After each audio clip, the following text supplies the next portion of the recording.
it's going to take the chain of command being sued to get them to listen and to pay attention. What is up, everybody? Welcome to Changing the Culture podcast with your host, me, Autumn Clifford. Today, we have a very, very, very special guest that if you are a sheepdog, if you are a first responder, then you know who this gentleman is. But if for some reason you live under a rock, his name is Lieutenant Colonel David Grossman. He has been a huge advocate for law enforcement, for first responders, for all sheepdogs everywhere. He's written multiple books. His resume goes on and on and on. And he just is honestly one of the kindest souls and, biggest supporters of the blue and the red and the gold line and the green line. And he's truly amazing. In this specific podcast, you are going to hear him talk. And then at the end, you get to hear my mastermind ask him questions live, which was absolutely amazing. I hope that you enjoy. I am so excited to introduce you to this podcast episode and this guest, this expert that I have on. I've had him on before, but I could have him on every single week and be totally good with it. We have Lieutenant Colonel David Grossman on. Colonel, could you introduce yourself to us? Hi, Autumn. I'm so glad to be back on with you again. Your wonderful audience and your wonderful message. I'm Dave Grossman, retired Army Lieutenant Colonel, prior service Buck Sergeant, paratrooper, Army Ranger, West Point psychology professor, author of a couple of books on killing, on combat. My most recent book, and one of the things we should talk about today, my most recent book is on spiritual combat. And faith is really a critical component in resiliency, and we want to emphasize that to your listeners, those that are focused that way. And 2 new books just came out. A year ago was Bulletproof Marriage, 90-day devotional, over 100 reviews on Amazon, 5 stars, really, really been a blessing. It was nominated, it's a finalist for the Christian Book Award, which is huge. Huge. And I think it was all those 5-star reviews online that really brought it to them. It's the first time the publisher's ever had a finalist. But the follow-on book is even more important, on spiritual combat. In the end, we wrestle not against flesh and blood. Most responders will tell you they've looked at evil. They have seen the face of evil. Mm. And there are people who believe in evil, but they don't believe in good. Yes. And that's a recipe for destruction. Mm. If you realize that there's evil in this world, and who could deny it? You have to call upon an equal or superior force of good to be on your side. 100%. And that's what the book on spiritual combat is all about, and I think it's a critical piece of the equation. We've all got to stop and think. We've looked in the eyes of evil, and we need to have the force of good on our side. So a lot of great resources on combat, on killing. My book, Assassination Generation. Since we talked, I was invited to the White House to brief Vice President Kemp. I gave him a copy on the video games, and so we've been able to touch some lives with that. Amazing. And you're rocking on your end. We're proud of you on board. Well, thank you. I want to go back real quickly. So first off, I want to tell you this. We love Adam Davis, and Adam is actually coming in and to speak into our mastermind soon. So in a month or so, he'll be in. So that will be exciting. We love Adam. Adam is brilliant. And he and I are working on a online spiritual combat class, spiritual warfare class. And we just announced it on Facebook and LinkedIn today, online spiritual combat class. It's going to be huge.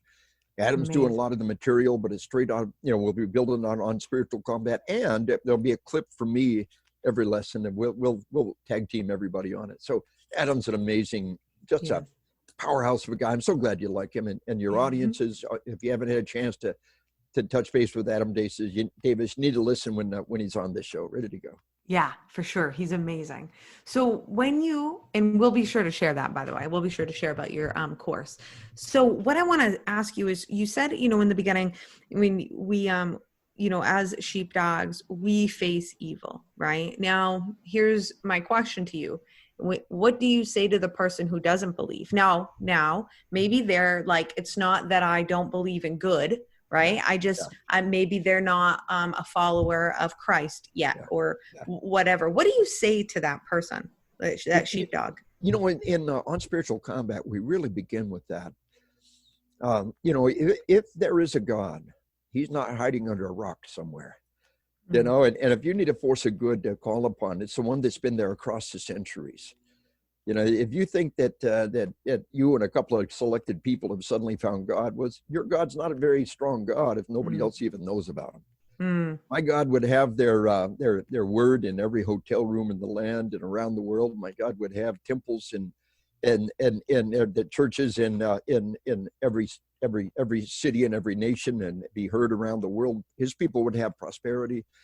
But you know what we say people up front is, you know, the world offers you a motto. It says, "Life is hard, then you die." Right? You know, every day life's a dirt sandwich. Every day you got to take another bite, right? And the alternative is to live as Christ and die as gain. You know, we were made to thrive, and God wants us to thrive. He has a recipe for success and happiness that is unequaled throughout human history. And it is a powerful resource we can lean on. And let me give you an angle on this. In the end, when we talk about resiliency, we talk about being able to sustain ourselves across the years. What you got to do is identify all the things you can't control and let go of them. Yes. It's called the internal locus of control. Yes. You know, the environment, national politics, there is nothing you can do about them right now. Right. The only thing in the universe you can control is yourself right now.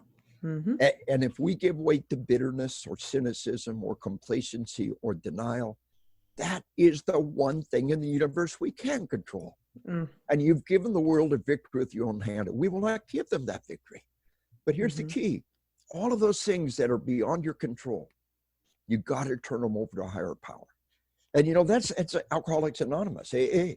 They're not unique to any particular faith, but they say you've got to have a higher power to turn these things over to. And AA, Alcoholics Anonymous, have helped more alcoholics than all the counselors on the planet put together. Yeah. And it's a simple mechanism, 12 steps, you know, and then it begins with turning it over to higher power, recognizing there are things in this world I cannot control and letting go of those things. And so this path of being able to let go of those things is very powerful. If you're not called in that direction, there's other ways to skin that cat, but get educated, get informed. If we're right, if we're wrong, we lose nothing. We've led a good life. We've had joy in our life. We've allowed it in. If we're right, we gain everything. We gain eternity. We gain everything. And the thing to realize is that a loving God wants us to live a good, full, and rich life. And those people want to tell you about it. I was one of those guys that talk about Jesus freaks and get away from me. I mean, why are you all so happy? Get away from me. Why do you want to tell me about all this? Go away. Leave me alone. Yeah. And I began to realize that they had something that I want. They had a joy in their life. They had a goodness in their life and a desire to share that thing. And so, you know, over the years, you know, I got a chapter in my book about the Hound of Heaven. And I talk about, you know, how God pursues us relentlessly with his love. But, you know, I talk about being a sheepdog under the authority of the great shepherd. You know, being God's child, that's hard. You know, I know when we get there, we'll be able to look at the Father as an adopted child. But right now, just being God's faithful dog is all I can handle, you know? And we love dogs because they love us. And all God asks of us is our love, and that's all we have to give. And we love dogs because they're loyal, dogs because they're loyal and they love us. And you know, dogs are a great model in loyalty and courage and love, but you know, they lick inappropriate parts of their body. and their sexual practice is not even remotely a good model for us, right? But we know that. We know that. We understand them. We forgive them their failures. And God sees our failures. He sees our similar kinds of limitations. Yeah. You know, just like I can forgive my dog for being who she is, and God can forgive us and understand us for being who we are. And I wrap up the book by saying, one day the sheepdog will rest at the feet of the great shepherd. And we yearn to hear those words, "Well done, thou good and faithful servant." So you know, I did a series of memes online going up to the book on LinkedIn. Go to LinkedIn and look at my article. I did it instead of the daily meme. I put all the memes together in an article, and the one that was just everybody posting it, forwarding it, was that quote. There's this gray muzzled old dog resting in the green grass, and it says, "One day the sheepdog will finally rest at the feet of the great shepherd." Well, you're into those words, well done, the good and faithful servant. And it's a pretty neat thing. And so for those of you that are focused in that direction, we can build on it. We all have a sense of faith. Our book, Bulletproof Marriage, is about applying that leverage of your faith, of this higher power, towards having a better relationship with your spouse. Yes. And boy, just look at the reviews. Look at the lives that have been touched, that people have been able to do this and make that happen. And what's been there across the years is still there for us. And it is no secret that God can do what he's done for others, he can do for you. But when we start talking about the things we can control, this culture is under attack. You want to talk about some of the suicide issues that are your concerns and lay a foundation, and then I'll come back at that and maybe give your listeners some good info. Yeah. So here's the thing, right? And I know you know this, but just for anybody listening, I want to go over this is, the first responder, the statistics of first responder suicide is just, it's unbearable. We're losing more officers and firefighters, to their own hand than we are in the line of duty. This statistic has been going on for the last 2 years. This year, it doesn't seem to be any different. In fact, I would assume it's probably worse. What I want everybody to know, that doesn't mean that I don't care to find out the statistics for the corrections officers or the EMTs or any other. I know that the veteran statistics are like really bad.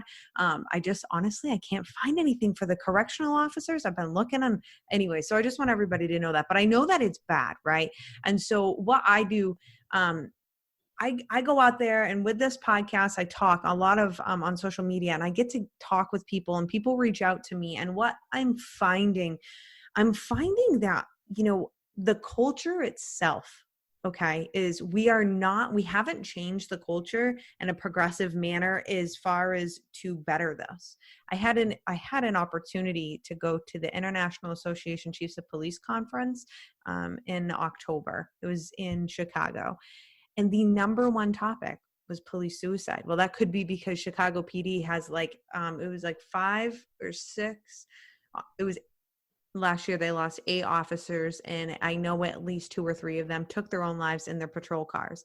That's following behind NYPD. NYPD, obviously, it does have one of the leading rates of suicide. And so here's the thing. The question becomes why. Every time I hear about it, I'm like, why, right? Being an officer myself, I've felt frustrated. I have been there. I've been down the depths. I was injured in the line of duty, got taken out of full-time police work, and my doctor said no more. So I've been there, right? So my question to you would be what do you think within the culture of what we can control as officers, what can we change? All right. Well, the thing to begin with is understand this is a worldwide phenomenon. Around the planet. About 2 years ago, this great article in Economics magazine about this worldwide epidemic of suicide. It's up everywhere. It's up for everyone. For responders, even more so. Now, there's some misinformation out there. Some of you may have heard that 22 veterans a day take their life. The word veteran means anybody who served in the armed forces. Yes. And in the 40s and 50s and 60s, he drafted everybody. Elvis Presley was drafted. He served 2 years. Elvis was a veteran. So you see, most of those 22, and every suicide's a tragedy. One is one too many, but only 1 or 2 are from the current war. They want you to think it's all from the current war. Got it. When in reality, most of them are 70, 80, 90-year-old men. And suicide among our elderly is another whole topic. Yes. Some people talk about self-euthanasia and a tragedy all by itself. But understand what we're dealing with here is a worldwide dynamic. And among those under great stress, it's even more so. Mm-hmm. And our responders are paying a terrible price. In our military, in just the last year or so, it's gone up. So the thing to recognize is the U.S. Armed Forces studies every suicide intensely. Mm-hmm. The only ones who study every one, call it what it is, report it to a central location. It's so hard to get this data. And in a law enforcement community, I've had so many people tell me, X number of police suicides reported and about the same number that we hid.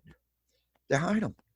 They had an accident cleaning his weapon. They had the sergeant always carried a cleaning kit in a pocket. He dropped the cleaning kit. He had an accident cleaning his weapon. So how many are being hid? We don't know. one car accidents, a lot of other things that could be going on out there that are suicides. But here's something to understand. In the U.S. Armed Forces, our suicides have nothing to do with combat. Mm-hmm. A non-combat vet is just like to take their life as a combat vet. Yes. But a sleep-deprived soldier can be up to 5 times more likely to take their life. If we really gave a damn about suicides and traffic deaths, the place we would begin is sleep. Now, here's the key. Sleep deprivation creates impaired judgment. 18 hours without sleep, you are impaired judgment equal to 0.08 legally drunk. 24 hours without sleep, your impaired judgment equal to 0.10 above legally drunk. 2 nights without sleep and you are psychotic. Any graduate of Army Ranger School will talk about hallucinations on the 3rd day without sleep. Yeah. And we're in the middle of a worldwide epidemic of sleep deprivation. Yes. Now, taking your life is not a natural act. Every living organism has a powerful drive towards self-preservation.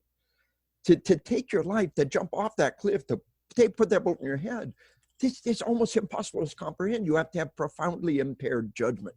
Yes. And alcohol and suicide have always been closely related. Alcohol creates impaired judgment. You make a bad decision, never get a chance to rethink it. So in that economic magazine article about a worldwide epidemic of suicide, they talked about alcohol as a factor. And one of the few exceptions in recent years has been Russia.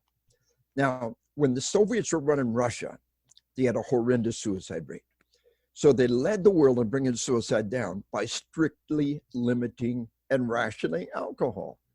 Suicide numbers went down.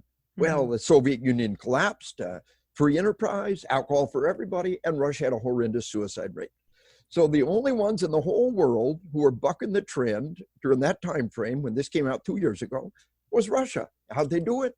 By strictly rationing alcohol.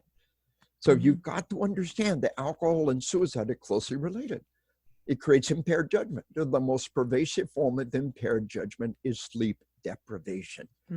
Teen suicides have exploded. Teenagers, call them teenagers, 10, 11, 12-year-olds. Teenage girls' suicide rate has tripled per capita in America in just the last decade. So here's parenting 101 for the 21st century. When you send your kid to bed at night, take their cell phone away from them. No laptop in the room, no cell phone in the room. They got to go to the room and sleep. A cop came up to me during a break in my presentation. He said, I had a good girl. He said she was an A student. She said, Dad, it's embarrassing. You don't have to take my cell phone every night. You can trust me. He says, so I trust her a little to keep her cell phone. He said, a little while later, she took her life. He said, my little girl took her life. Wow. And he said, we never knew the hell she was living in until we looked at the text messages on her cell phone. Night after night of ceaseless, relentless, vicious bullying. And you can't just turn that stuff off. We're not wired that way. She's up all night long trying to defend herself, trying to find somebody to stand up for her. He said, I knew my little girl was bullied to death. What I didn't understand until now, she was sleep deprived, tormented, and bullied to death in front of my eyes, and I let it happen. Wow. He said, I can't ignore that text message in the middle of the night. How can we expect our kids to? And the video games are intended to be addictive, impossible to turn off. Every generation of games gets more addictive and more powerful. They're designed to put us in a flow state where we're incapable of keeping track of time.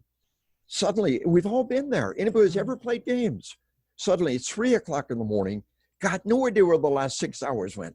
And you got to go to work in 3 hours. Yes. And what I tell people is, look, there's nothing wrong with adults playing any game, but you've got to set a timer. Yeah. You've got to recognize this thing is designed to make me lose track of time. Every generation of games gets more and more addictive, more immersive. I tell them, all you old timers, ever remember Tetris? Remember Tetris? Yes. Think Tetris on steroids with crack. Yes. And each generation is more addictive, more powerful. That's their only objective, to make these games impossible to turn off, to make them addictive, desirable. Adults are playing the games until they die. Adults mess themselves and wet themselves with the sex because they can't leave the game. Research tells us 15% of all divorces in America Video games are the cause. 15% of all divorces. Google video game divorce. Come right up. The spouse says, what's more important, your family or that game? That's easy. The game. Divorce. And so what I tell people is, block out an hour or two every night. Set a timer. Play for an hour. Ding, the timer goes off. Use your steely warrior discipline. Save the game and move on. I play a major, massive, metamorphic, online orgasmic game. You can't do it an hour or two a night. I said, okay, it's cool. Decide now what's important. Is your oath as a peace officer important? Is your vow of marriage important? Is your family important? Is your health important? Is your job important? Are the people you serve important? Or is that game important? Decide now. Because that game's what's really important. It's cool. Yeah. Quit your job right now. Move into your parents' basement. Draw unemployment. Buy a Johnny economy-sized bag of Cheetos. Play video games all night long. Millions of people are doing that. But you want to have a life, you got to get those things under control. And I see people in the audience look at me like a deer in the headlights, say, whoa, you're talking to me. I said, it's cool. Nobody ever told you this before. It's a social blind spot. And sleep is what we call a biological blind spot. Our bodies don't know how to make us get enough sleep. It always happened naturally. It got dark every night. Yep. Our bodies are amazingly good at making us get the right amount of air, food, water. Everything, how good the body is getting the right amount of food. How much extra food would a kid have to eat to put on 1 extra pound a month? If a kid puts on 1 extra pound a month, by the time he's 10, he's 120 pounds overweight. Yeah. And so we got to realize our body's okay at getting air, food, water. As we get older, it gets harder. The body is absolutely incompetent at making us get enough sleep. It's a biological blind spot. We got to make it happen. We got to manage our sleep. I'm a huge fan of the fitness trackers, and especially when they track sleep. Yeah. That fitness tracker, if I were king and I could get every responder one gift, I think I'd give them the Fitbit Charge 3. It's waterproof, wear it in the shower, wear it in the pool. It tracks your steps, it tracks your calories, it tracks your heart rate, which is a key piece of information to have throughout the day. And it tracks your sleep and your cycles of sleep. Wear the little wristband, download the app. It's idiot proof. Say, dude, he said, you're an adult and you need 7 to 8 hours of sleep a day. And for the last 3 months, you've got less than 4 hours of sleep a day. You're killing yourself. You can't keep going like this. So it's the elephant in the living room. It's a key factor in traffic deaths. We know that alcohol and sleep deprivation, the 2 major factors in traffic deaths. And suicide and traffic deaths are the 2 major killers of our cops and our firefighters. Now, decade after decade, around the world, we brought traffic deaths down. Airbags, seatbelts, technology, all of the good stuff. And then in the last couple of years, worldwide, traffic deaths are back up again. What is the new factor worldwide? Just Google worldwide epidemic of sleep deprivation and look at all the research and studies telling us. We got social media. We've got text messaging. I tell people who text message you in the middle of the night without a darn good reason are not your friends. Yeah, agreed. You tell them, I will block your tail right now. You don't text message me in the middle of the night or I will block you right now. Friends respect, friends sleep. This is the cultural change we need to make. We need to look at sleep as a combat multiplier, as a life-saving tool. It's the number 1 factor in this explosion of suicides, and it's a number 1 factor in an increase in traffic deaths worldwide, suicides worldwide, teenage suicide. Now, the 3 major killers of our kids have all exploded. Suicide, traffic deaths, where'd that come from? You know, I got teenage grandchildren now. You know, I got a grandson who's a high school class of 2020. You know, the best name of my little grandson is high school class of 2020, the absolute masters of senior skip day. Yeah, serious. Those guys have nailed it. A record that will never be matched. So, you know, when I had 3 teenage boys, the number 1 killer of kids was traffic deaths. And statistically speaking, it should be a parent's number 1 concern, and it was. And I didn't have a lot of resources at that point in my life, but I made doggone sure they all had a car with airbags. And I always made them wear their seatbelt, and 2 out of 3 tested it. Nobody told me the single most important thing I could have done was make them get a good night's sleep the night before they got behind the wheel. It's so obvious. How could I have missed it? I know that about truck drivers and airline pilots, Why couldn't I apply it to my own children when they get behind the wheel of the vehicle? And the Just wasn't third thinking. major killer of our kids is drug overdoses, Yep. especially worldwide opiate epidemic. There are many drugs. Why are opiates a drug of choice? Prescription opiates have always been there. Why aren't they suddenly being abused? Sleep deprivation creates chronic pain. The muscles and tendons never get a chance to fully relax. Doc, I heard all the time, give me a pill to fix. You don't need a pill, you need more sleep. And need to knock off the caffeine shortly after lunch. Those mega doses of caffeine after lunch are preventing you from getting deep cycle sleep. And you're not able to fully relax, and you wake up and you got chronic pain.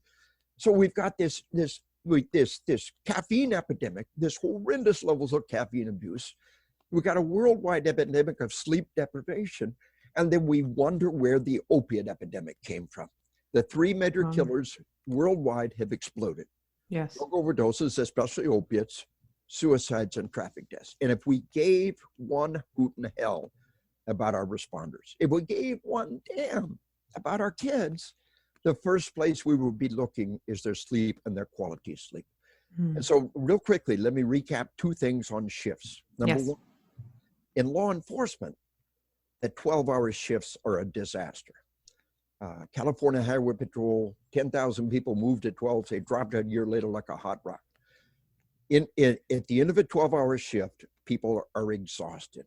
They will say things and do things that will regret. You're not getting 12 hours work on them. The data's there. 10s are doable, put a hard cap on it. The 10s are doable, but that leap from 10 to 12-hour shift, bad things are happening. Yeah. They want to be like firefighters. Cops want to be like firefighters, work 12-hour shift, all that time off. Well, firefighters get to sleep on the job. I know. Look, I'm a cop, you're a cop. Let's admit, only firefighters and prostitutes make money in bed. Yeah, true. Now, you know, we're teasing. And sometimes those guys go long and hard too. EMS in particular can have response after response. EMS doing 12 and 24-hour shifts as an EMS, that's insane. We cannot keep working that way. Yeah. We've got to build in sleep. But we got to end these long shifts. Then we wouldn't have enough people. Then hire more and pay them more. And when we start running short on people, we'll find the money. We're a wealthy nation. When things are wrong, we throw money at it. But the single most destructive thing we could possibly do is rotating shifts. Just do some online research. Just Google shift work.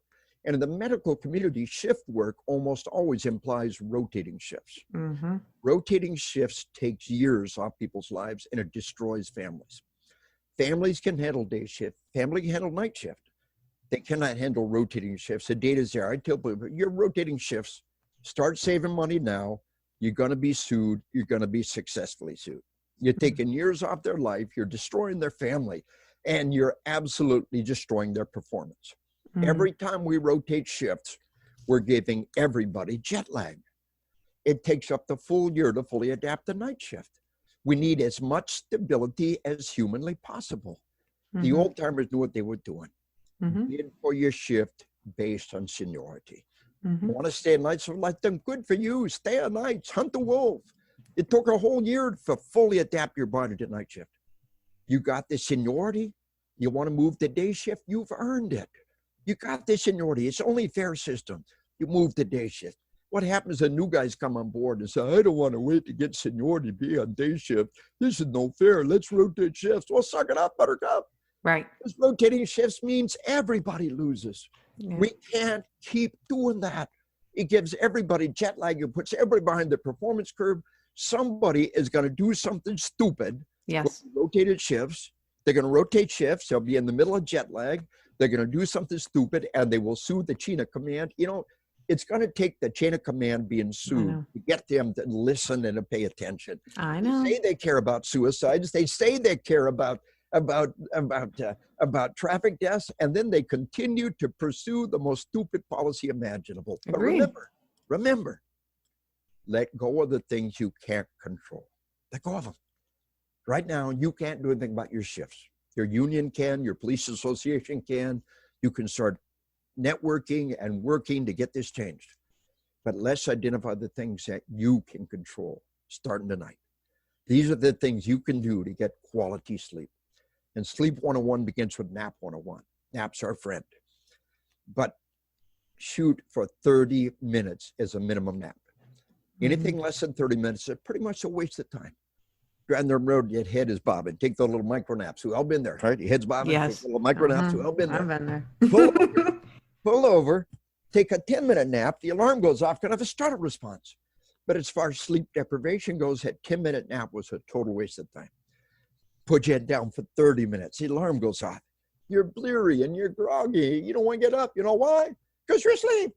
Yeah. It took 30 minutes, fall solid, deep cycle, and we'll get back up into sleep. Anything less than 30 minutes is pretty much a waste of time. So that means the snooze alarm is not our friend. Yes. Snooze alarm always set for about 10 minutes. It's just enough time. Get the shuttle response. We all been there. The snooze alarm is an evil little button that makes you relive the worst part of every day over and over again. And I'm deadly serious. Never touch that snooze alarm again. Look, you get a 10-minute snooze, another snooze, third snooze. You just threw away 30 minutes of your life. Those 3 snoozes, Nova, as far as sleep goes, you and anybody in the room with you, that Nova, as far as your life goes. You threw away 30 minutes of the day to trick your body and go into that sleep. I will teach you a trick that'll put 30 minutes of quality sleep back in every day. 3.5 hours sleep back in every week. 2 clear, beautiful nights sleep back in every month. 24 nights sleep back in every year. Set the alarm a half hour later and get the hell out of bed. Good idea. And here's the key. Here's the key. Willpower, grit, determination. Give a kid a marshmallow. Eat this marshmallow right now. I'll be back in 3 months with another one. If you don't eat it, have them both. You know, that is the single greatest predictor of success in life. You can't change your kid's IQ. You can't change your IQ. You can change your kid's willpower, self-discipline. You can change yours. Starting tonight is the first act of every morning to surrender to your body. Was the first act of every morning to take charge of your body, roll out of bed. I'm in control of my body. My body doesn't control me. Muhammad Ali, boxer, great champion. He said championship began every morning when the alarm went off. He hated running so bad, he put his running shoes on top of the alarm.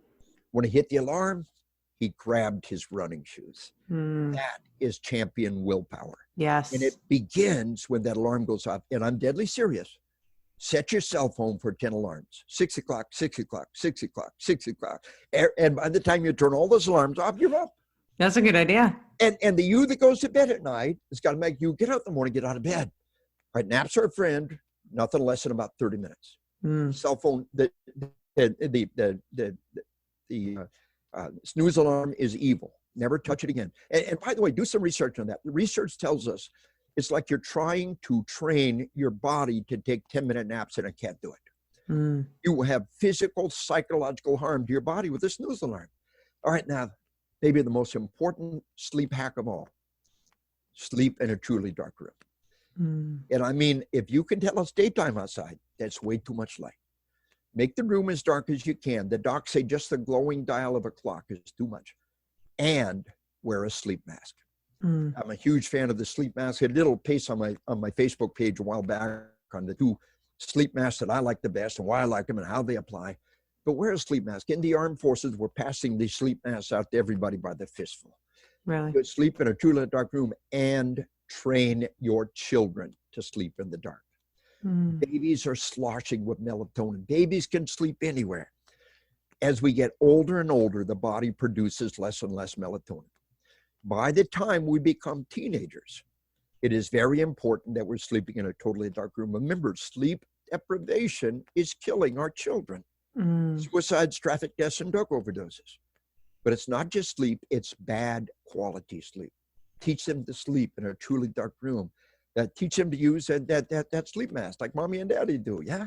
And you will give them some good habits. Alcohol is not our friend. There's nothing wrong with a nightcap. It looks like one drink on the way to bed doesn't have a negative effect. But around 3 drinks, you are having a terrible impact on your quality of sleep. So wear that Fitbit, wear that fitness app that'll track your sleep. Pound down 3 beers and go to bed and see what it does to your sleep. You'll fall quickly into a shallow sleep. You'll stay in a shallow sleep. You wake up in a couple hours and can't get back to sleep. Don't use alcohol to put yourself to sleep. Caffeine, final point. Mm-hmm. Caffeine can be our friend. Caffeine can be one of the most effective, powerful drugs we've ever found to temporarily limit the vulnerability of sleep deprivation if we're not abusing the drug on a daily basis. Ah. If you're putting mega doses of caffeine in your body on a daily basis, when you need it, it's not there. Look, well, we've all seen crackheads. We've all seen people who are mainlining a drug just to stay normal. That's what's happened to a lot of people with caffeine. If you wanted to start rocking your world and getting quality sleep, you've got to admit that you have a caffeine addiction. And you've got to get it under control. Now, here's the test. Take the test. Cut off all caffeine for 1 day. If you get withdrawal symptoms, that's what's happened. Those are withdrawal symptoms. Headaches, shakes, digestive problems, irritability, those are withdrawal symptoms. And if you cut off all caffeine for 1 day and you get withdrawal symptoms, what more proof do you need that you're abusing the drug? And so here's what you do. Taper off slowly. And here's what we know.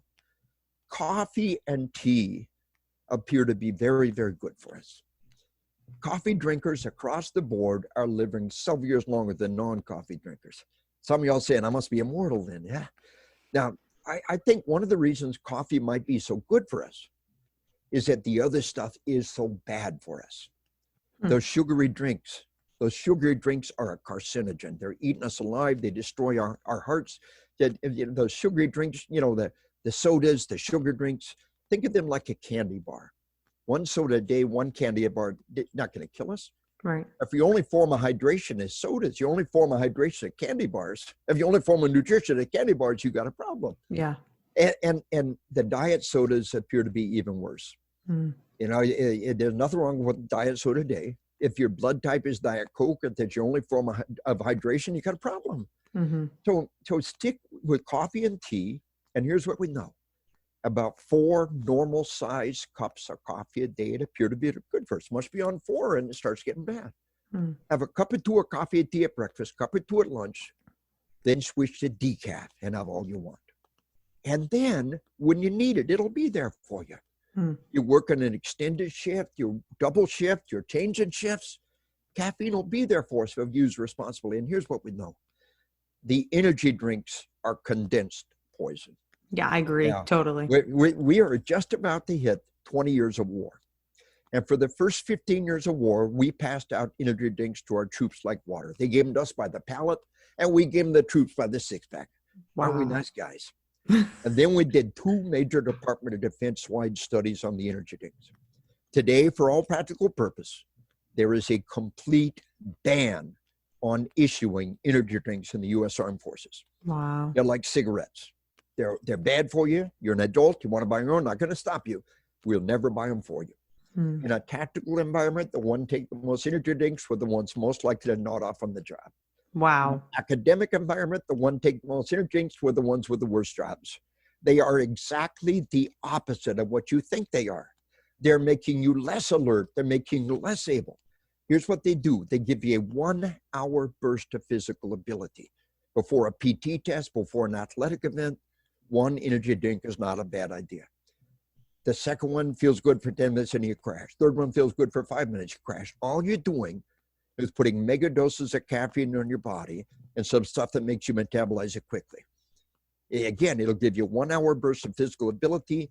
Beyond that, they're poison. And why do we put that stuff in our bodies? Sodas, diet sodas, energy drinks, when coffee and tea and just plain old water appear to be so good for us. So identify the things you can change right now. Don't touch that snooze alarm. Sleep in a truly dark room. No more than 1 drink on the way to bed. Cut off caffeine. And here's the key. The half-life of caffeine in our body is 5 hours. That means that caffeine you took at 5 p.m. is still a half strength when you go to bed at 10 p.m. And it's making us have bad quality sleep. It doesn't make you not sleep. It makes you have bad quality sleep. The muscles and tendons never fully relax. You don't get that deep cycle sleep.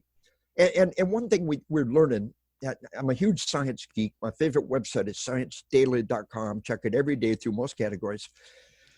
And we're beginning to realize that sleep deprivation and lack of deep cycle sleep are major factors in Alzheimer's. Now, that should scare the hell out of all of us. This is stuff that you can start controlling right now. that will immensely reduce the probability of Alzheimer's in your life and the life of your children by making them, my daughter-in-law runs our church teen group sometimes. They call her the caffeine Nazi because she makes them stop drinking caffeine after lunch. But they do it lovingly. They realize she is doing something very good. She is teaching me to set limits when it comes to this amazing, addictive, and powerful drug. So these are the things we can do with our children. We can set these standards. Who's going to be your mommy? Who's going to make you get that sleep? These are things we can control right now. Block out time, make it work. One other thing to talk about too, while we got the time here, is masks. Wearing a mask all the time. Yeah. In the Army, we hit times when we wear our gas mask for days on end. And it absolutely drives people insane. You got to build up to it. Wear a gas mask for an hour or two, and then half a day, and then a full day. So even those who have gone through the whole process of wearing a mask for all these years still can't let go of the stress. I'm up on a hillside during an exercise. We've been in our gas masks all day long and what they call full protection, the mop suit and the mask. And I'm talking on the radio to, I'm a captain, a company commander, talking to the ops officer, a major, one rank higher than me. Yep. And he said, "You're not wearing your mask. You put your mask on." I said, "Well, the battalion chaplain is sitting right beside me. He will confirm to you I have my mask on." When you hear a bad voice come over the radio, you are not hearing the mask. You're hearing the stress in their voice. With the receiver right up to the voice emitter, talk normally, and you can sound just like me. Well, he didn't like the little smart ass telling him that very much, but it's true. It's true. And if trained professionals have stress in their voice when they got to work with a mask, how much more all the civilians out there? Chaos. Masks. Yes. Make allowances for that. Understand that. And understand that the vast majority of our nonverbal communication is in our mouth. And we're not able to get that nonverbal communication. It's awful. It really is. Yeah, you can't smile. You're losing all of that. So you have to make up for that. You have to speak with your hands. You have to do lots of hand gestures, thumbs up and wave with all your fingers, stand it and recognize the fact that I've got to get through a communication barrier with this person. I have to be calm. I have to communicate calm. And here's where the breathing comes in. In my book on combat, all your listeners out there, if they could just listen to one of my books or read one of my books, it would be on combat, issued in the DA Academy, issued in the Marshals Academy. That's my favorite book. Oh, thank you. You're an awesome lady in so many ways. The brains and the beauty of this thing. So, along with Aaron, by the way. So, I've got hundreds of case studies that people have sent in to me about how the book saved their life and where they applied it, how they applied it. And of all of the subjects, the biggest file folder is the breathing. I just had a guy send me an email about how he came back from Iraq, and now the vast majority come back as stronger people. A tiny minority have PTSD. We're good at treating them. But he had some baggage he was taking home with him from the war. And he was doing some mountain climbing, and he was up on, they camped out at the top of a glacier, and he got up in the middle of the night completely disoriented. And he was stumbling around on a glacier without the crampons that you would use to get the grip on the ice, without the tools you would have. And he said, I heard your voice saying, breathe in through the nose, 2, 3, 4, hold 2, 3, 4. And I did. And I realized I was literally a step away from stepping off a cliff. So we get these stories all the time. Remember, there's one thing you can control, it's yourself.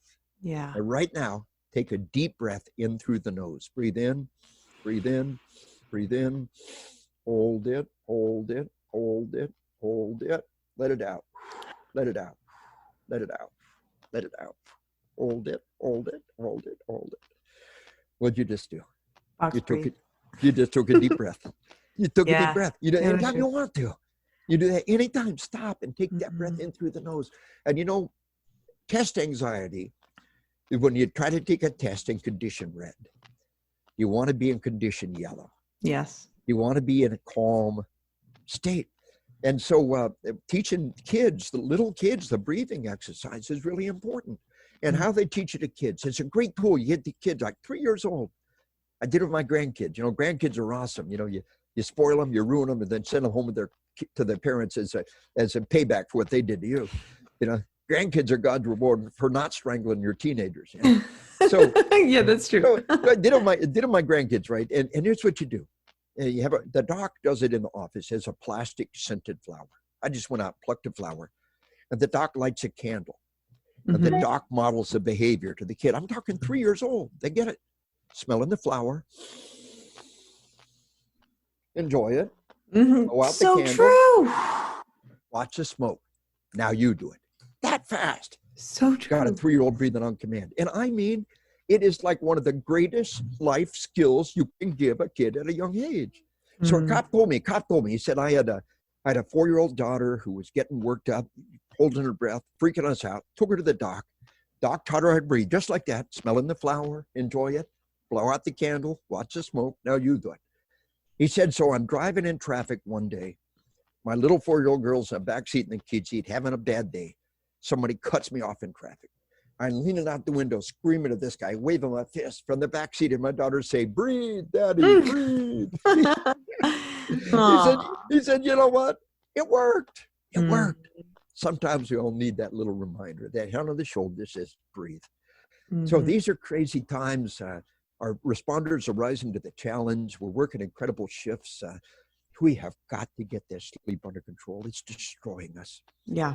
And so one thing we can control is make your sleep quality sleep, and do that with your children. It's something you can do starting tonight.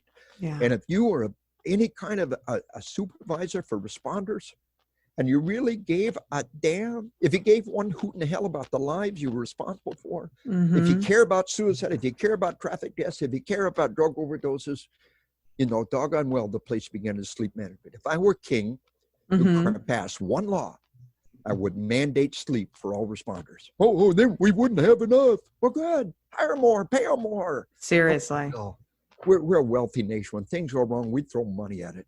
And we have just begun to throw money at this problem. And our responders should be the best paid, best trained people on the planet. I couldn't agree more.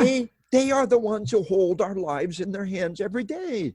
And they should be the best paid, best trained people on the planet. And we got to fight for that. And the one thing that has come out of this whole pandemic is the knowledge that those people are the ones who will be there for us in our hour of greatest need. And we got to prepare for that. So we can push that envelope. We can train those people. Well, what other things are on your radar screen right now that we could share with your audience? Well, they're going to ask you some questions in a minute. But before we go there, I just want to ask you, so you're brilliant and you have so much to offer. And I want to get back to that, but I have to ask you this. How was your time in the White House? Like, tell me about that. Like, what was that like? Well, you know, I was there twice after at the Parkland school massacre. And these things are not shootings. Shootings happen in range every day. Words have power. We got to stop calling criminal act a shooting. Otherwise, when you're a shooting, you're condemned by your own words. Words have power. So after the Parkland school massacre, I was invited to the president's the round table or the Oval Office or the president's round table on violent video games. And all I can tell you is I only chimed in once or twice, but the president, an amazingly gracious and professional individual. You know what felt like politicians to me? We've all been around politicians, you know, and they've always been a little slimy. They'll never make a commitment. You know, politicians never lead, they're pushed. Their constituents want this, and so they do it. The people want this, and so they do it. Right. And that wasn't what I was looking at when I looked at the president. You know, it felt to me like I was a company commander, and he was a battalion commander. We had to command his staff around the table. They wanted to hear what everybody had to say, and he truly was paying attention. He was truly applying it, and respectful. And you respect him. I mean, if you were disrespecting your commander, he bust your chops. Right. You know, one of the things, a lot of these politicians, they've never had anybody disrespect them. They've always had yes men all around them. They've had people around them. Never had anybody who got in their face. You know, business people, like the president, business people have people get in your face all the time. Right. It's part of the process. The next day we're friends. Right. But you get in a politician's face, it's over. They never forgive you. They never forgive you. So I tell you, I think in so many ways, that man to me was so much more healthy than the normal politician. Yeah. And they've never had anybody just flat tell him, you're an idiot. You know, Yeah. and you don't deserve my attention at this time. Mm-hmm. And it's funny too, because he's able to forgive the next day, but after 3 or 4 times, when you're no longer willing to, if you keep attacking him, then you're done. Then you're done. I just was really impressed. And then I met with the vice president, briefed him for a half hour. Another very gracious and impressive guy, you know, and I'll tell you a little story. Now, I was asked the day before I was in Washington, would you like to go to the President's Roundtable on Violent Video Games? I said, sure. And so I'm wearing my jeans, my leather, you know, cowboy type vest, and I put on a bolo tie, right? I put on my little cowboy tie. And because that's all I had. You know, when I dress up out of the road, I put my little bolo tie on. That's And I went to the White House and I did my piece. You know, I spoke up a couple of times, and we're in the Oval Office, you know, and we had the video game industry there, and I spoke up, and I felt like I did well for myself. I had under control. It's funny, I stress out more with the vice president, really. And afterwards, we all go to the Oval Office right next door and shake the president's hand and get a picture. And he's standing, you know, I'm there. There's his wife, and he points to me and he says, "Colonel, it's a brave man." Whoa. President of the United States called me a brave man in the Oval Office. Because, like, you know, I spoke to these guys, yeah, right? No, because it's stupid enough to go to the White House without wearing a tie. You know? I don't know. And then first thought, well, that's pretty cool. I thought, no, it's just because of what I was dressed in, you know, but it's what I had. Anyway, gracious, good people.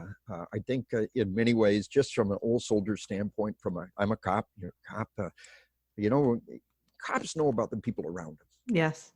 Cops can really tell you about the people they're around every day. And it's not hard to get them to respect you. Respect them. And I tell you that the Secret Service, the cops around Clinton despised the man. And they didn't think too highly of Obama, and they absolutely hated Hillary. I mean, with a passion. Yeah. Abusive, destructive, horrendous human being. And I hope I'm not losing any listeners out there, but this is what the cops so flat tell you. Yeah. And it's not hard. But the cops around our current leadership, they really deeply respect these people. Well, I mean, look at what he does for us. I mean, he's writing letters to our police officers. He's standing out there. He's, you know, and all it takes is 3 minutes to take a picture with him. That's right. These are things that Obama and Clinton would never do. Just take 3 minutes for the people who took time out of their lives to help keep you safe, to do a picture with them and make sure everybody gets a copy of the picture. Come on, this is not hard. Yeah. And yet for Obama and especially Clinton, it wasn't on their radar screen. You were just garbage. You were beneath their attention. Yeah. So anyway, it was a good opportunity, and I hope I haven't hurt anybody's feelings. There's some real strong beliefs in our politics today. But I personally can tell you that from almost every reasonable, rational perspective, there's some good things happening out there. Well, we're happy to hear that. We're happy to hear that. Amen. At least from my 2 bits. Well, that's perfect. I love hearing about your experience. If anybody wants to ask the Colonel a question, please, can you raise your hand or unmute yourself? And that way we can get going while everybody's formulating like a question, because everybody's like a little starstruck. And this is, you know, I want to do 3 things right now. Okay. Every podcast, I always try to honor the listeners and the host. You know, I've been on 60 Minutes and 2020 and Larry King across these years, and 23 years on the road doing this 200-300 days a year. And I found out it means nothing. 60 minutes, they whittle it down to 3 minutes. You have no control of what they're going to say. And a week later, everybody has forgotten it. So it was never possible to have true citizen journalism. You know, in every city, there were maybe 2 newspapers. There were 3 networks. There were maybe a dozen national magazines. And if you didn't get in there, there was no mechanism to get to a national audience. Well, now we've broken through those barriers. And we're getting deeper levels of knowledge. To you, the host who put this podcast together, you can't imagine the work that goes into it. I honor you. And for you, the listeners who are seeking a higher level, a deeper level of knowledge, I honor you. But you in particular, This first one I've ever done a podcast with an audience. Isn't it amazing? Cool. I love it. It's so, yeah. Yeah. Pioneer in yet another field. It's cool because we created the next level first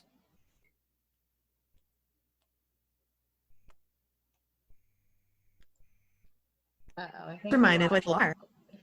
Adam, we lost you for a second. Try again. Am I back? Yeah. Okay. Right. Oh, yeah. Sorry. But what I was saying is that we created the next level first responder mastermind, and that's what they're a part of. And it's beautiful because it is next level. And Yes. so it's amazing. It's amazing that they're here and that you're here and that we're going to learn and grow together. I put a quote out today, Colonel, and you might like this, is that I said, if you're the smartest in the room, then get the F out, because you always want to surround yourself with, brilliant people. And Yes. I think it's important. Now, who wants to go first? I know that, John, you've got questions. Do you want to ask? You want to go first? Of course. Go ahead. All right. Well, thanks for throwing me right to the wolves, I guess. Good to see you, John. Good to meet you, brother. Yes, it's great listening.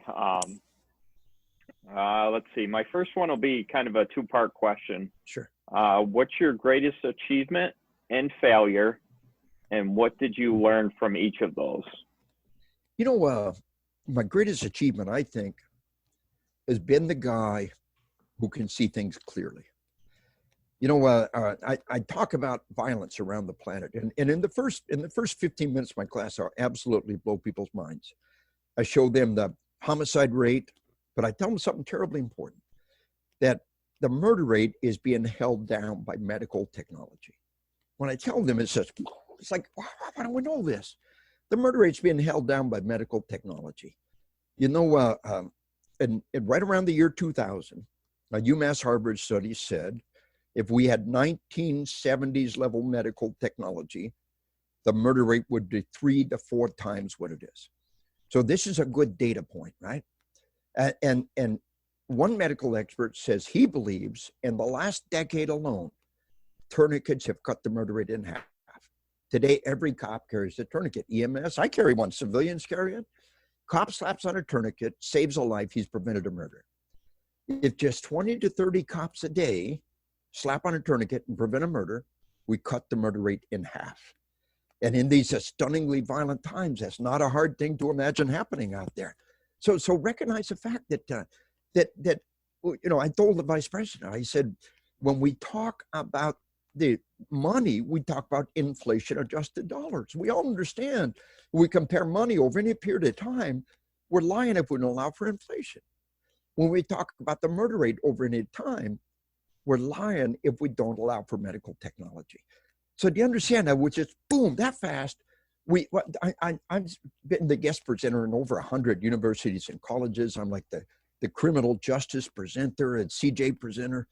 And I tell them the entire field of criminal justice is flawed. How can we keep going like this? How can we not reflect this? Here's what the crime rate actually looks like if we allow for medical technology, and it's bad. It's very bad. Latin America is out of control. The world's coming unglued. Just the ability to see things clearer. And let me give you an example. Now, first responders, all you folks out there, the neat thing is most of us don't wear ties, right? And this is kind of off the wall, but you asked the question. I'll tell you about seeing things clearly. The fashions come and go, but the necktie has been there for over a century. And it starts down here, it comes up there, it's got a big knob. Folks, it is a dick. It is a phallic symbol. And I'm telling you, I will tell you this, and you look at the president with this big power tie and the big knob coming up here, and you can't ignore it. And I'm telling you, 100 years from now, they're going to see the pictures, the elders of the church, the presidents, the little boys wearing the little power tie. They're going to say, they're all wearing dicks. Couldn't they see it? Couldn't they see it? No, they can't. Now, I want to get credit. And I'm telling you, folks, I tell my cops, look, you're a detective, right? You and your partner got your big power tie and suit on. It works. The reason why it stayed with us across over a century, it works. And you walk up to the front door and you got your power tie on, and the other guy's little monkey brain says, ooh, ooh, ooh. At some unconscious level, it works. But don't try to push cops because they push back. The chief stands up there with the suit and tie on, and they don't have ties on. You're not impressing anybody. You try to push cops, they push back. Mm-hmm. And women almost never wear a tie. Women wear almost anything men wear. The only time you see women wear a tie is like when they're a waitress. It's demeaning, and the monkey brain looks at a woman in a tie and says, "Oh, what's that?" Oh, and it doesn't work. And the cowboy now. The cowboy wears a little string tie, right? Because he's not playing that game, right? And the guy that wears the bow tie, he says, "I'm not playing that macho game." And what do we do when we all get together in the evening? We're going to be suave and the boner, right? We all wear our tuxedos, a penguin suit, little bow tie, right? We set aside that. And so I'm telling you, I want to get credit for being the first one. And I am, truly. Again, there's anybody else. The first one say, dude, why are we wearing these dicks? And 100 years from now, they say, didn't they understand? Couldn't they see it? So, that I think my best achievement when it comes to killing, the resistance to killing, how we had to overcome that resistance, how it's doing the same thing to our children, the violence rates, in just a few little ways, I've been able to see things clearly, see things that maybe other people weren't seeing. And I peeled away layers of the onion, on killing. I thought the heart of combat was killing. No. Then on combat, that's what's really at the heart of combat: auditory exclusion, slow motion, time, tunnel vision, memory gaps. And then as you keep peeling away the layers, my most recent work is on spiritual combat. Because in the end, we're fighting a battle at a spiritual level. And if we're not functioning at that level, then you're going to have trouble sustaining yourself over the long haul. Mm-hmm. Now, my worst failure, I would tell you up front, was probably the visit with the vice president. I thought I was going to have a half hour to brief him from beginning to end. I was ready to turn on the fire hose.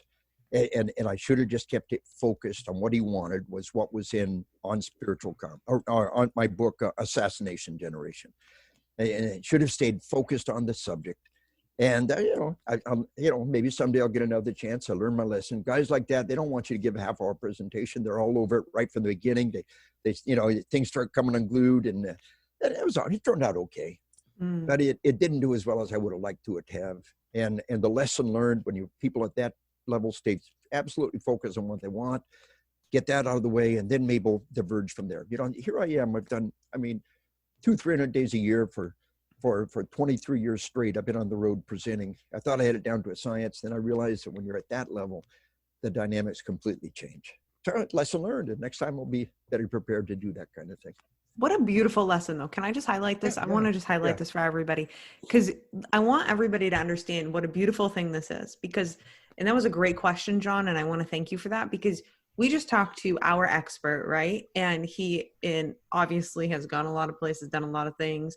And he just sat and was like, look, this was like, he's so humble enough to be able to be like, this is the mistake that I made. And so pay attention to what he's saying. When you're in a room with somebody at that level, or just anybody, high level people, they're busy, cut right to the chase. So, well, let's not, and like what he's saying, like he made this mistake, but you know what? Let's all learn from it.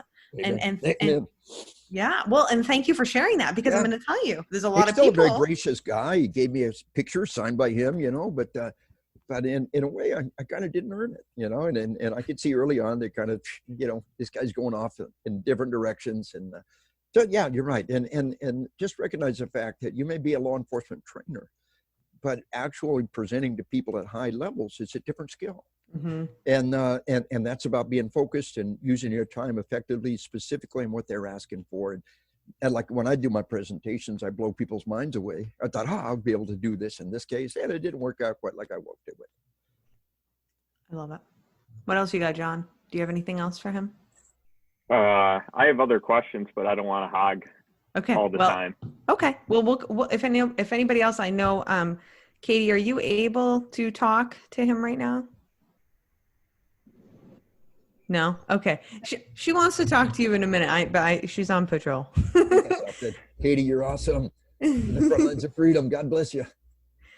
Dawn, do you have a question? Would you like to talk? No? Shannon, do you have a question? They're like, no. Okay, go ahead, John. Ask your questions. I want to know right now in this podcast that Katie's driving her her law enforcement vehicle, got her cell phone set down there. We can see her behind the wheels. She's off doing the Lord's work right now and driving her vehicle, can't chime in. But how cool that, she's out there doing her thing and listening in. John, go ahead, please. Oh, let's see. My wife and I are expecting our first child in November, and thank you. My biggest worry is kind of bringing the negative that I experience, on a daily basis at work home with me. And I guess, it's spilling over in parenting, because I see bad parenting every day.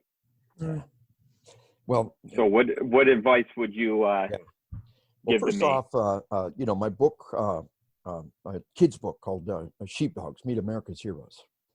And, if you send me an email with a mailing address, I'll get you a copy of the book.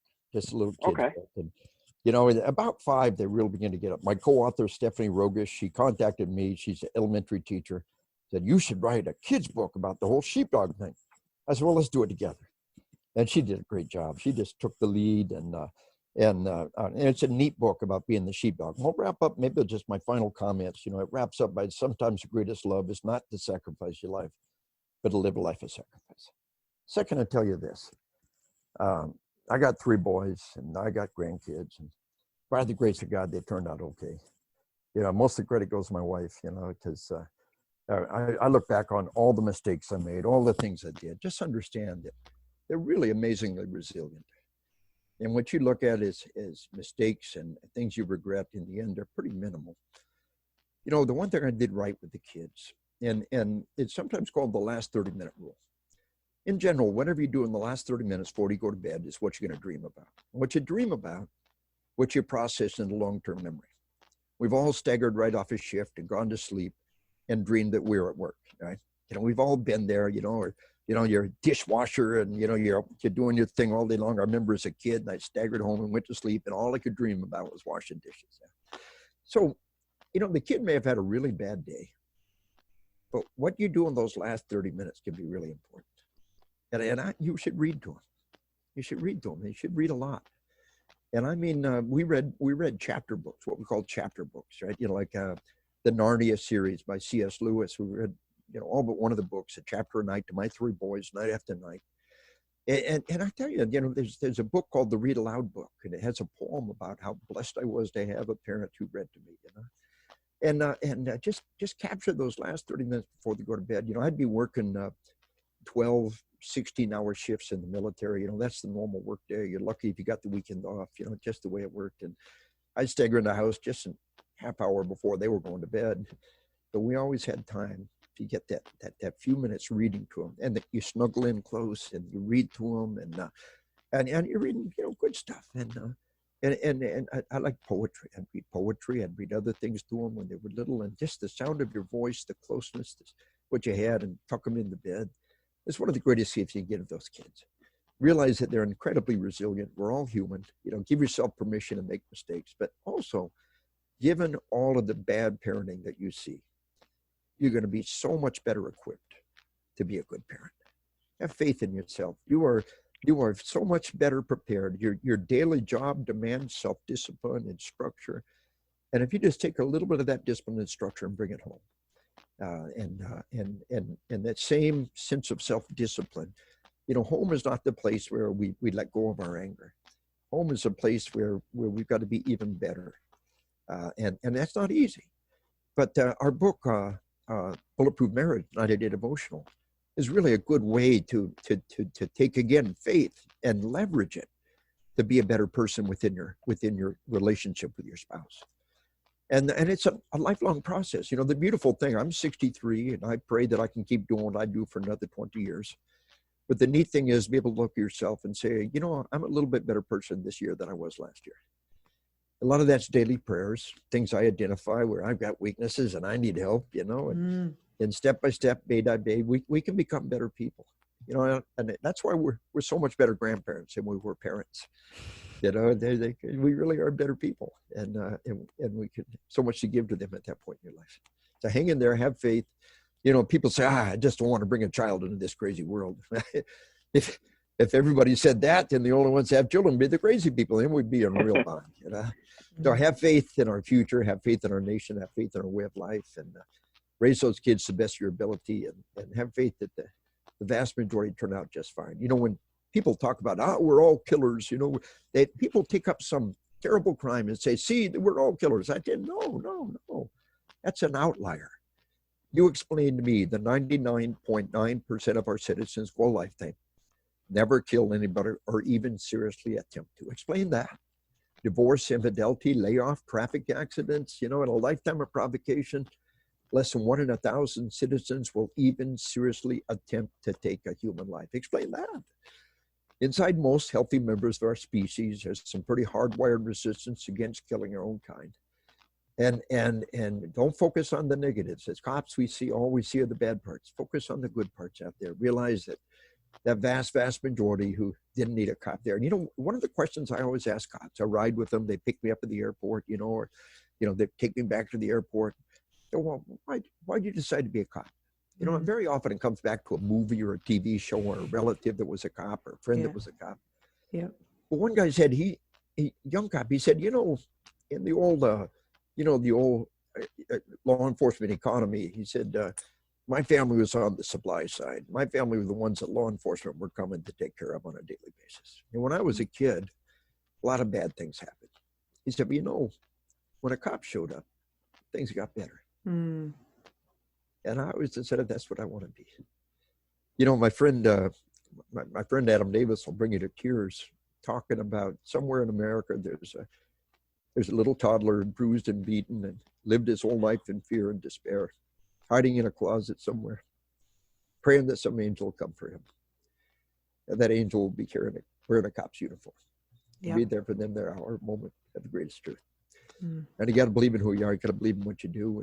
And you carry that dynamic on to your own children in the years to come and raise up a generation of magnificent little sheepdogs who lead us into the future. And have faith in the future. Have faith in yourself. Beautiful. Katie, do you have a moment? She does. So here's what. So Colonel, she was supposed to be at your training today. Oh, Katie, I'm so sorry it didn't work out.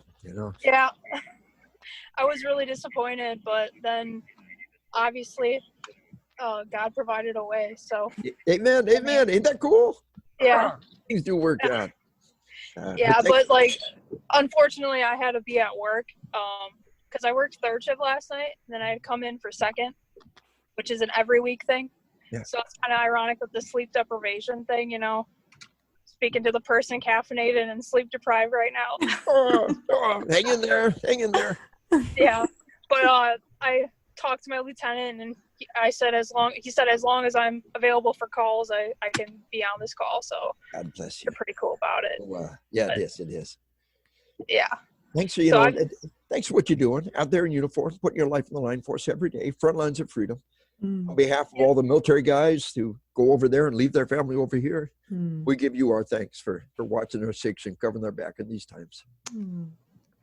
So sweet. Thank you. I'm just really excited about being able to actually talk to you. So yeah, I don't really have a question. I just am like, I don't know. I'll probably think of one later. Hurrah! That's all right. Yeah. We all have those moments. I tell you what, I did it in front of the vice president. I have our moments. I was just so cool and confident in front of the president, and then he go to another one. It was a different dynamic. Like, you spaz. Hey, we're all human. Think I'm trying to do a better job the next time. So don't worry about it. God bless you, Catherine. So glad to have you on board, and so glad that Autumn has got kind of a audience on board. This, like I said, this is so cool. Thank you. Yeah. Honored to have you on board, Catherine. And sorry, with that meeting didn't get together. I'll do the same thing. Shoot me an email with your mailing address. Have you got a copy of the Sheepdog Kids book? I don't. Do you, Katie? You don't have it. Don't be mad at me. I don't have kids yet. I tell you what, Autumn. I tell you what. Let's do we'll get everybody in one shot. Okay. Send an email with your mailing address and the names, and we'll put a little stack of the Sheepdog Kids books to you. They're really, if you haven't seen them, they're really good. We'll wrap up by kind of coming around to what that book had to say. Well, thank you. Yeah. Do you want to finish up and just kind of tell us a little bit about that book? Yeah. Well, hey, let's do that. Kind of a closing point. This July, with the 45th anniversary of the marriage of my high school sweetheart. Oh, congratulations. Yeah. And I tell people she was 15. I was I was just turned 17 when I proposed to her. We are from Arkansas. And 2 years later, she married a crazy Army paratrooper and been in this ride with me for 44, almost 45 years. She's amazing. Amen. I love her more than life itself. Mm. But 23 years ago, I retired from the Army, and truly I've been on the road somewhere between 200 and 300 days a year for 23 years. You know, these last, the quarantine is the most time we've spent together ever. You know, in the military, you know, you're always off, you know, and we found out we really like each other. It's really pretty cool. That's a good But thing. for the last 23 years, I'd be out on the road doing my thing. I get home maybe 2 nights a week, go visit, clean underwear, back on the road. But the only people on earth more precious than my bride, 45 years, is my grandchildren. Mm. And we believe if we love our children, if we love our grandchildren, we love our nation, we love our God, we're going to walk out that door and give 100%. Mm. And all you first responders out there, ain't nobody doing this job to get stinking filthy rich, at least not legally. Truth. Ain't nobody doing this job because your goal was to be a famous celebrity, musician, actor. Eh? When you chose to be a responder, you chose a life of sacrifice. Mm. And you must believe your sacrifice is for a noble and worthy purpose. And we wrap up the Sheepdog Kids book by saying the sheep will die to protect the ones they love. Only the sheepdog loves enough to die for other people's loved ones. Only the sheepdog. Goosebumps. The great Literally shepherd goosebumps. loves enough to die for other people's loved ones. Mm-hmm. But we wrap up by saying they're not heroes because they die. They're heroes because they walk out the door every day prepared to lay down their life. Mm. Sometimes the greatest love is not to sacrifice your life, but to live a life of sacrifice. To walk out that door every day of your life. To do a dirty, dangerous, thankless job. To the utmost of your ability every day of your life, because you know, if nobody did it, our civilization would no longer exist. Mm. Not to sacrifice your life, but to live a life of sacrifice. For most of us, our life is the greatest love. Mm. And as you and the magnificent people who listen to this podcast and the wonderful on-screen audience that we got up here, well done. Thank you for your lifetime of sacrifice. Thank you right now when we're in the middle of a crisis and when everybody else is huddled up at home, you're out there putting your life on the line even more so for us every day. To you and all the magnificent men and women who listen to this podcast, thank you and God bless you and God bless America. Thank you very much, Colonel. It means so much to us to have somebody who backs us and supports us, and just can't thank you enough. And thank you for this beautiful episode. And thank you, everybody who's listening live and who's listening to the recording. If you want to get in touch with the Colonel and get some of these books, the links are all in the show notes below. And you got to go follow him, got to go check out his LinkedIn so we can all check out his memes. Yes. So that's Link with me on LinkedIn. I love LinkedIn. Yeah. It's got so, we can talk about guns and, Facebook is all politically correct. LinkedIn is business focused and, it's free. Just get in there and link with Lieutenant Colonel Dave Grossman. And you can go back and look at my articles and see the memes and stay current. But we also have a Facebook page, and killology.com is my personal website. A lot of ways. Love that. Thank you. And we'll have it all in the show notes. Thank you very much, Colonel. And Sheepdog Nation, I'll see you next time.